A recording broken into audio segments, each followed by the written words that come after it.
most people think of him as a hero.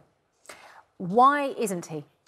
I know why most people think of him as a hero, because they know absolutely nothing about huge aspects of his legacy. So Churchill was obsessed with his hatred for Indians, so much so... Of Indians, so much so that his right-wing Conservative colleagues in cabinet were worried about the level of his racism and how out of touch it was with the time. So the idea that he was kind of part of this moment in history where everyone in Britain was racist and it's not fair to impose modern standards on him is simply not true. Cabinet colleagues urged him to take action to prevent deaths in India, and he refused. And when he was charged with leading to these famine deaths, he said that they were breeding like rabbits. So you would take down his statue, would you? I didn't say I would take down his statue. I would like people to know... Why would you want a statue to such an important I would like people to know this side of his history so they can make up their own minds. The reality is we continue to produce films which are more like propaganda than history. The idea of Churchill standing alone as he's depicted in The Darkest Hour, you know, Britain alone at this moment of war.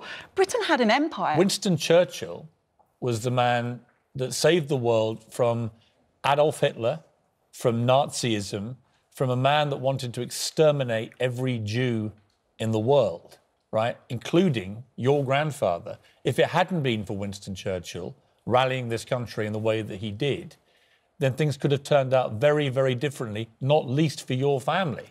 Why are you not prepared to look to the bigger picture of someone like Winston Churchill, who, frankly, I genuinely believe if it wasn't for him, we would have lost that war. So this is the bigger picture, Piers. You know, my grandfather's not alive anymore, but his younger brother is. He might be watching, actually. He was kinder transport. He would say that Churchill, were it not for Churchill, he may not be alive, and that Churchill saved the world from Nazi fascism, which is true. I'm not trying to deny that or downplay that history. So why come on a programme like this and just call him a nasty racist? We should not be saluting as a hero. What you're saying is exactly the problem. No, why can't we accommodate a reality where somebody, on the one hand, won the war and beat fascism, but on the other hand, had racist, white supremacist views that also led to the deaths of millions of people? Why can't we accept that both things are true? OK, Gisela, Winston Churchill's an awful bloke and we shouldn't be thinking anything else about him.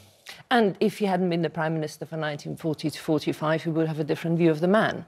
My predecessor in Birmingham was actually a guy called Neville Chamberlain. So I kind of saw the figures who you probably, in terms of his life, you probably never would have accused him of having any wrong views. No offence, but however, after Neville Chamberlain, we'd always speak in German like you, Gisela. Indeed, which shows me that in politics and in life, come as the hour, come as the man. And you had someone who had faults. I think his views on India is probably the one thing everybody would agree he got it wrong. However, he was the one who managed to bring the Americans into the war. His stubbornness, his relentless refusal to accept that we weren't defeated. That's what makes him a great life, and that's why you have to look at it in the whole. The real problem we've got these days is that we focus on the things which people have got wrong, and therefore we really are undermining the occasions when you need leaders. So Winston Churchill's case, we focus on everything that he got right. And if, like me, you're somebody who says Churchill won the war and we rightly respect him, remember him for that.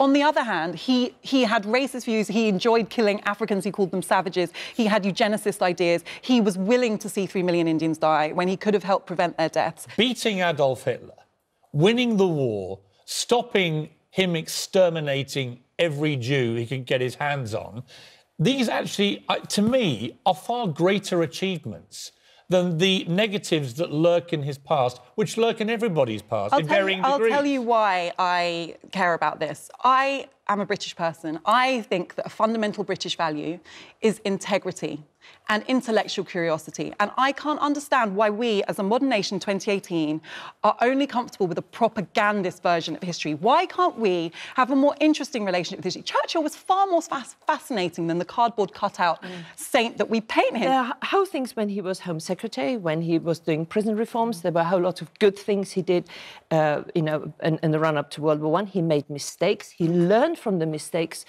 what happened in Gallipoli. That's the sign to me of a great figure, that you do make mistakes and then you learn from them. And that's what I think was actually very admirable about Churchill. The guest most defending Winston Churchill as a heroic figure is a German, right? I think Gisela's actually agreed with me. And you, as somebody who identifies as British, thinks he wasn't a hero. Doesn't that make you feel a bit awkward? I just don't... everything that you're saying is designed to make this a polarised, A binary debate. Simplistic binary debate. It is simplistic. It's not. It's actually. Winston Churchill it's actually was a hero, and much I'm not more going to have people like interesting you than that. besmirching his And that's reputation. and you know what? With all due respect, what you're saying is the perfect example of what's wrong in this country. And also, you know, you say this in a kind of jovial tone, but I'm not being jovial. I will leave here and be trolled to heaven for just saying we should introduce some historical facts into the debate. No, that's not fair. No, that is exactly what I'm saying. You are here to debate this motion that Oxford University, is why we've got you guys on, is this House believes Britain should be ashamed of Churchill. And do you agree with that premise I or didn't not? propose that motion. Would you agree with that motion? I think that it's worth discussing. Worth discussing whether this country should be ashamed of the greatest hero we have ever produced. I cannot tell people whether to feel shame or not. All I can tell them is the set of facts, and they can make up their own mind. The Are you reality ashamed is, of Winston I can Churchill? guarantee a lot of people watching this will not know about his aerial policing in Mesopotamia. Yeah. They will not know about his killings in the Sudan. They will not know. You know about what the they do Bengal know famine. about? And if they did know, they would make up their own he mind. saved us from Nazi Germany. And that's one of the facts. And yes, we know that because we have quite a big fact, isn't it, Afua? Yes, and it's an important fact, and I know it, and I'm interested in it. Let me just too. clarify. Would you, if you were taking part in the Oxford Union debate, would you agree that we should be ashamed as a country of Winston Churchill? Yes or no? I can't tell us to feel shame. I think my points are more nuanced than that. I'm not saying that there are other heroes I want to celebrate, and I'm not saying that we should feel ashamed. I'm saying there are facts that we suppress because we're not comfortable with them. And when we raise facts, it's not a zero-sum people game. attack you and say that you're unpatriotic. Actually, you know what? And you hate this. You know what? It is a zero-sum game. Winston Churchill is a hero. The fact you won't even name one person because you she think won't is heroic. play the game by your rules. No, because She'll you know just play exactly them what I would by then be her. able You're trying to co-opt me into whoever you name, I something can that say, is oh, simplistic. yeah, they may have saved the planet, but you know what? Oh, they did this. Yeah. You can do that with anybody. People are complicated.